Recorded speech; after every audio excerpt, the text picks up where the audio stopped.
Chainlink. This is a story I wrote. I think I published it yesterday. So Chainlink is this Oracle network. What they do is they bring blockchain or they bring data from off of blockchains onto blockchains. And they do this through an ostensibly decentralized network of oracles.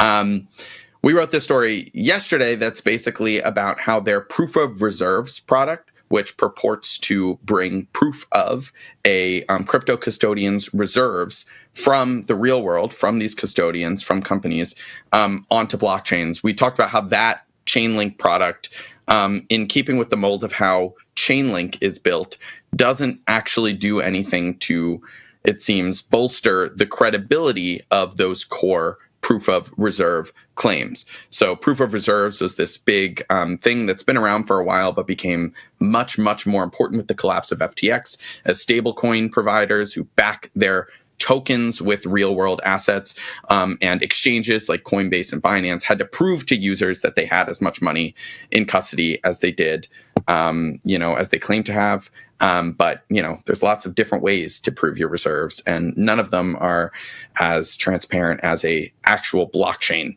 would be. And Chainlink, despite its marketing, might not, improve upon that. But there's caveats, and we can get to those. Does anybody want to comment on this way different story? Will, let's go to you. I'll snag it. Yeah, the Chainlink story is interesting because it talks about like these things called oracles. Oracles are essentially price feeds, and they also have other types of oracles that allow you to look at reserves of assets.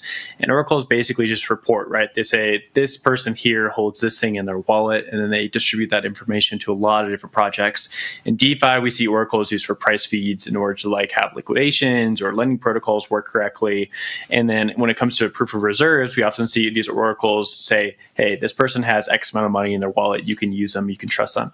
The issue with all this, and the issue with everything between cryptographic proofs in the real world, is that you have to have some sort of trust assumption there, right? We have to trust that someone is actually putting physical dollars in a bank vault somewhere, and that cryptographic proof can somehow read those dollars that are physical. And you can't really do that, right? Like you can't merge these two worlds. That's what makes Bitcoin so interesting, right? Is because the fact that Bitcoin is purely digital and it's purely cryptographic. You can always audit the reserves immediately just by running a node. A lot of these other platforms, these DeFi platforms, at the end of the day, they're using real world assets that you can't quite verify. Like at a certain point, you can't quite do it. And you can come up with schemes to make it better or more interesting or allude to it being safer. But at the end of the day, it's like, I'm sorry, you can't get a computer to read this because it just doesn't work that way. Different worlds.